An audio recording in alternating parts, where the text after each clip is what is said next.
It's Fairfield County Live and Local, presented by the Sono Collection. Live and Local podcast is back, and I'm talking to my man, Ian D'Arcangelo. Dude, thank you for being on here. It's a pleasure. Thanks for having me. So if you don't know Ian, and if you listen to Live and Local, you've definitely heard his band One Time Weekend a whole bunch of times. I interviewed you guys twice now, about a year or so ago on this show, and then on the old show, Black Rock Live and Local. Both of which are available to stream online. But dude, we're talking because you've got a new solo record that just came out. Yeah, that's right. Well, I've got the single just came out. The record's coming out on October 8th. Sorry, so. That's right. The new album, Into the Great Unknown, is out on October 8th. And I always wonder, like you hear about Jerry Cantrell from Alice in Chains is making a new album. You hear about, the lead singer goes off and they make their own album. And my first question is always, why not, if you're the one singing and you're the one writing lyrics, why not just have it be a band record? What's the difference? Because One Time Weekend is doing big things in CT. You could have just probably done some of these as the band, but why do it just you? Well, I would hardly compare to Alice in Chains. Listen, I'm pretty sure I just did. I know. I appreciate that because I really love that band. I guess I kind of see the band as one thing, and then my solo stuff as another thing, and it's kind of just different. It's different ways of expressing music and expressing myself through music. And a lot of the stuff that I have for my solo record, I was like, okay, I don't really see this working with One Time Weekend, or I kind of am imagining something a little bit different than what we're doing. So maybe I put that aside and think about it later. And then eventually that time came, and I realized that I had enough tracks to put down on a record. So yeah. What makes a song an Ian song as opposed to a One Time Weekend song?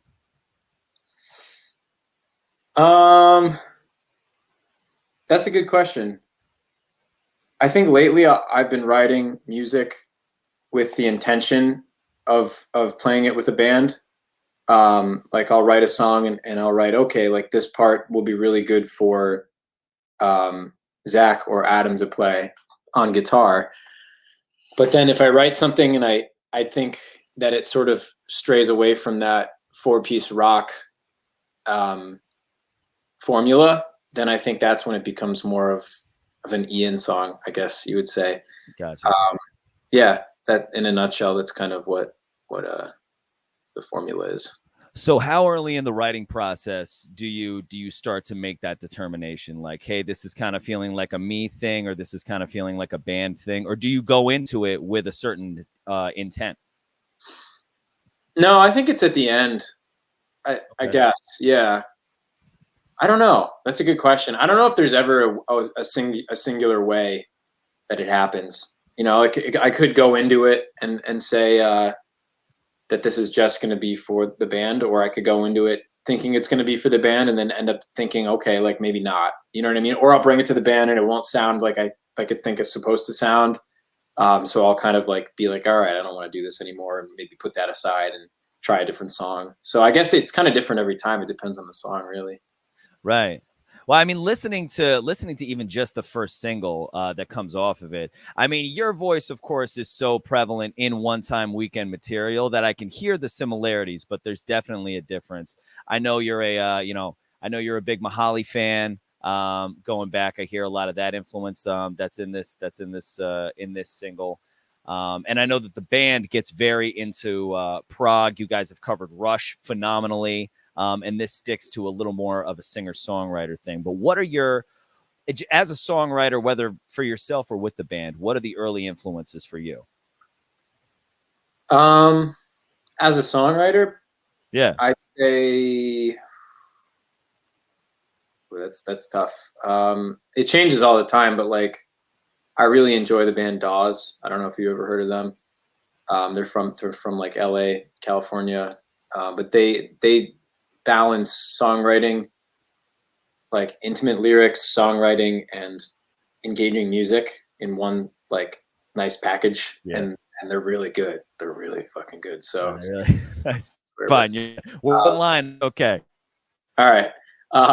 Yeah, they're great, and I discovered them. It was funny. I had another interview with Kate from What I Got, and I was telling her about how I discovered Dawes because I went to see John Mayer. He played at like the Xfinity Center a few years ago, and they opened, but I wasn't paying attention at all. Like I was just on the lawn, like probably drunk, like just like hanging out, and I could hear them. Opener, who cares? Yeah, I didn't know their songs. And then my buddy Corey, you know Corey Payne, the artist? Why do I know that name? He's like on ESPN and like does well, he's not on ESPN. He was featured by ESPN for doing the cleats, and he does like a bunch of murals around Hartford. I think I think I follow him on Instagram or something like that. Okay. Yeah, okay. He's amazing. We were lucky enough to have him do the One Time Weekend album cover, but he was like, "You got to check these guys out. Like, give them a shot." And I was like, "Oh, all right, whatever." And I checked him out, and I was like, "Wow, what was I doing? Like, why did I not pay attention at that show? Like, what was going through my head?" So, yeah, they've been a huge inspiration on me. But when I grew up, like Bruce Springsteen was always playing. Like that was like what I wanted to go see him and the Allman Brothers and yeah, the Beatles especially. Big influence. Right on. So for recording this album, a lot of times you hear solo record and you assume it's going to be this very stripped down acoustic kind of sound album, and this is not. And I was relieved, honestly, that this was not that, because I love stripped down acoustic songs. Stripped down acoustic albums lose my interest very quickly by like song 4 or 5. So this is not that kind of thing. What was the recording process like? I know you had One Time Weekend members in there, recording different stuff. Tell me about the recording process. Yeah, so basically the first thing I tried to figure out was who was going to play drums. And I was really lucky to, okay, so I guess I'll start from the beginning. So the pandemic happened. Yeah. Nothing was going on. I was like really itching to work on something, and I had some money saved, and I was like, you know what, I think now would be a good time to finally do that album. And I was like, okay, like who am I going to play drums? Or who's going to play drums for the record? And I realized that my friend Alex Giosa was home because he was on Broadway doing Hamilton, and unfortunately that got shut down. So all those musicians lost their job, came back to their hometowns, wherever they're from, and we're kind of just hanging out, waiting for Broadway to reopen. And I approached him. I love Alex Giosa. I've known that guy for like 12, 13 years. Really? I don't know if you know this story, but I when you're done, I have a funny Alex Giosa story to tell you. But anyway, yeah, no, I've known Alex. I want to hear it now. I don't want to wait. Forgot about all right. I'll throw it in now. So Alex recorded my first ever demo with my band in college. He's about 3. He just turned 30, right? He's like about 3 years younger than I am. I think he's in his 30s. Yeah. So we met because he opened for my band, The Edge of Barstow, when I was in college and he was a senior in high school. And we played at a Chinese food restaurant, and he was in the most hardcore prog, like Tool influenced band at the time. Their bass player had like long dreads. And he showed up. He said that I could borrow his drum kit. I was playing drums at the time. He shows up with like a 13-piece crazy kit. And in my head, I remember thinking to myself, "Oh, this show-off nonsense! Like, come on, there's no way this guy's gonna use the snare, the kick, and one tom in this entire set. This is all for show." Dude, they opened for us, and I was embarrassed down behind the drum kit after. This guy's one of the most talented. Dude, I mean, like, just the fact that he was playing in a pit orchestra in Hamilton is enough to explain how talented this guy is. But I'm sorry. Anyway, so yes, that's how I know Alex Giosa. That's an amazing story, and I like totally understand like exactly what you mean. And that just goes to show he's an amazing musician in so many different ways. And it's not just the prog stuff. Like he's just listens really well, and he knows maybe it's the musical theater training, but he knows exactly like what part to put where. And so I approached him and I said, hey, like I need a drummer. And I've known him since I was in high school, since I was 14, because we did pit band together, except for he was a professional musician that the school hired, and I was just like a student that did it for free. And we like got to know each other through pit, and kept in touch. And he did a session with One Time Weekend too, our acoustic session, where he played percussion actually. But so I asked him, we sat down over the summer, worked through all the songs. He added drums. We revised stuff. He added his suggestions. We figured out parts. Then we went into the studio and tracked drums first. And then from there, just built everything up piece by piece, and finished it in like about a year. Wow. Yeah. Wow. How was this a gradual process just over the course of the year, like, come back to it when there's a little bit more money, or was this something that you really like, were dedicated to throughout the entire year? I was dedicated to it. The studio was dedicated to it. It just honestly, just like life got in the way. Unfortunately, I quarantined 3 times, and I actually got COVID the 3rd time. But on top of that, just like scheduling and stuff, just like kind of going wrong with COVID and everything like that. Not even just the COVID part, but like the actual, like things getting pushed around and all that scheduling nonsense. Just like little things here and there that just kind of got in the way. Right. And it ended up causing us to have to move the release date. But that's just how these things work. And nothing works the way it's supposed to. So. Especially in the last year and a half. No, I mean, it makes total sense. In terms of like themes of the record, so right now the first single is out. It's called Hey Ma. It's on all streaming services if you want to check it out. Full album comes out a week from tomorrow, today being the 30th. So October 8th, you can get the whole album. But so the new single Hey Ma, I noticed the theme of that song kind of is about making your own path and going your own way and being true to yourself. And I have to admit, knowing that you're in a pretty successful band in Connecticut, I'm sitting there, I'm thinking to myself like, this can't possibly be a coincidence that this song you're putting out about making your own way and, carving your own path it can't be a coincidence that that's the first track off your solo record. Was there a connection there? Between the band and that? No, just between like you kind of setting off on your own and making your own record, and then the first single is about,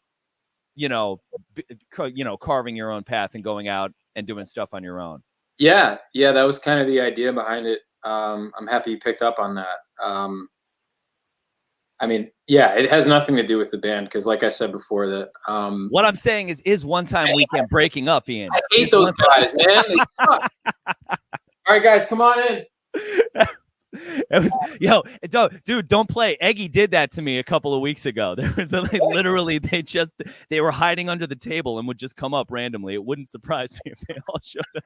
Yo, those guys are blowing up. I love seeing that. I love those guys so much. I've been honored to have shared a stage with them a couple of times when we were all much younger. They just kept going and kept getting better. I went into radio, which is what you do when you can't hack it anymore. But no, those guys are great. But no, I mean, I'm so obviously the band is doing great, and this isn't that. But was it an expression for you of being like, hey, the band is great, but this is something that I'm doing on my own. Here's this song that's about breaking off and doing something on your own. Yeah. I mean, I'd say everything but the breaking off thing. Like, I think it was more of just breaking off's a strong word. Yeah. More of just the message, I guess, of that song is kind of, you really should do what you want to do with your life, because otherwise it seems like a wasted life to me. So, and a lot of the times, especially nowadays with social media and everything being so public, it seems like whenever someone tries to do what they want to do, and unless they're immediately successful, people tend to look down upon that. And when people do get some sort of recognition or success, people find ways to hate on that. And it just doesn't make any sense to me because everyone starts somewhere. And I don't know. It's like no one is born a star or no one is born successful. I mean, there definitely is privileges and things like that, but there are people that work really hard and it seems like they blow up overnight or it seems like they get successful overnight, but there's really years of hard work and failure before that. So it's kind of just all of that in one song, I guess. Yeah. That's well said, though. I love that. There is an instant gratification. We live in an instant gratification culture, and you expect things to happen right away from you. And the way we portray it on social media is that things happen right away. You never post about your failures. Right. And I've struggled with that all the time. I'm like, oh, like why isn't this happening for me? You know what I mean? Like, why isn't this working? And then I realized, well, there's other things that I need to be worrying about instead of scrolling on my phone, looking at other people's success. So it's just kind of a wake up call, if you will. What other themes did you explore on this record? What can we expect from the rest of the material?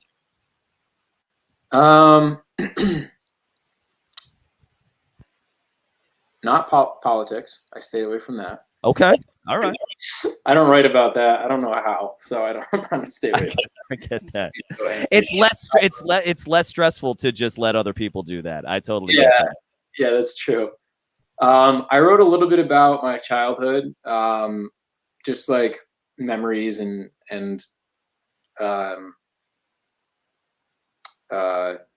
reminiscing stuff, and then I'm trying to think of if there's anything else that stands out. Just like little stories. I like writing little stories and kind of leaving it up to the viewer or the listener to kind of interpret what they get from it. I don't really like to define music, like my own music, like, oh, this is about XYZ. But as far as themes goes, yeah, I'd say Hey Ma we talked about, but also just me, I guess, my life growing up and what I want from the future. So. Oh, that's great, dude. Well, so what's that? That's a hard question. No problem, man. Listen, that's what I'm here to do. I'm here to ask the tough questions. I'm like the Diane. I'm the Diane Sawyer of the Connecticut music scene. That's my job. All right. So the album's coming out October 8th, and you've got a show that exact same night too. Yeah. So who's in the band, dude? Tell me about this show. What can people expect? They can expect a lot of musicians that are a lot better than me. Let's start with the drummer. We got Alex Giosa, which we talked about before. It was that record better than anyone else except for maybe me and the mix engineer.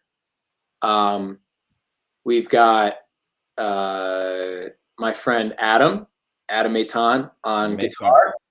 And Adam is actually featured on some of the songs too, because we'd be playing them. I'd be like, hey man, here's one of my songs. Like, let's do this for a gig that we're going to do, like an acoustic gig. And he'd be like, all right, let me add this amazing theme over this break. And then I'd be like, I have to put that on the record. So why don't you come in and put it on the record? Of course. Or if there's a spot that needs a guitar solo and I was like, I can't do this, I'm going to have someone else do it, I would always call him. So Adam is in the band, which I'm stoked about. On bass, we have the bassist from the Streetlight Shakers, who you might be aware of, Sylvan Castellano, who I'm excited to work with. He's a phenomenal bass player. And then a new addition on keys, we have my friend Keenan from Nikita, who is going to be playing keyboards and a little bit of trumpet. So nice, man. Yeah. Nice. Broadbrook Opera House on the 8th of October, same day as the release of the album. Tickets are available right now. I'm going to link those up after we conclude this. We're going to replay this interview on Friday, and also make sure you're listening Sunday night 9 p.m. on 95.9 The Fox. We're going to be playing some tracks off of this album, some one-time weekend stuff, some clips from this interview. and yeah, we'll make sure that people know where they can buy tickets for that as well, dude. What about One Time Weekend? What's going on with you fellas? Oh, we're good. We had a really great summer. We did a backyard tour, which basically was all set up through our fans, like people that wanted to have us come, because we sort of set that up in the wintertime when we weren't sure what the restrictions were going to be. Right. And we had people, submit and say what package they wanted, as far as like an acoustic show, full electric show with lights. And then we traveled to the houses and set up and played, and I think we did about 7 of those the whole summer. Oh, so that's like a house party tour. I love that idea. Yeah. Actually, the manager of Will Evans suggested that. I was talking to him, and he was like, "You should do something like this." So that's so smart, especially when it's completely unknown, like what our restrictions are going to be at any given time. Yeah. And that way, if it canceled, it wasn't the end of the world. And if they wanted to invite more people, they could. If they wanted to only invite 5 people, they could. So it was intimate. And then we went out west and we played some shows in South Dakota and Colorado and Pennsylvania. I lost you for a sec. Did you hear that? All right. Okay, here we go. Yeah, we went out west and played some shows in Colorado, South Dakota, and a festival in Pennsylvania, and a few festivals around this area. So sweet. Yeah. And what about in the future? Any new albums from One Time Weekend coming? I'm not going to confirm that, but we have been talking. I think you just did. We have been talking about doing another one, and we have enough material now for probably like 3 albums, but we're going to figure out what the method is for that, because it really is. That's the hardest part. It's like figuring out how to record it and like budget and all that BS. Oh yeah. So we were thinking about trying to do it ourselves, maybe doing a little bit of crowdfunding and getting some nice equipment. But we'll see what happens, Stay tuned. I love it. And are you going to tour this album at all? I haven't really thought of that, to be honest. It's kind of up in the air because I play a lot of solo stuff, but getting the money to pay those amazing musicians to come with me is sort of like I'm not in a band with them. They're kind of like contracted by me. So I would love to, if they're listening, I would love to. But it's kind of up to them. So we'll see.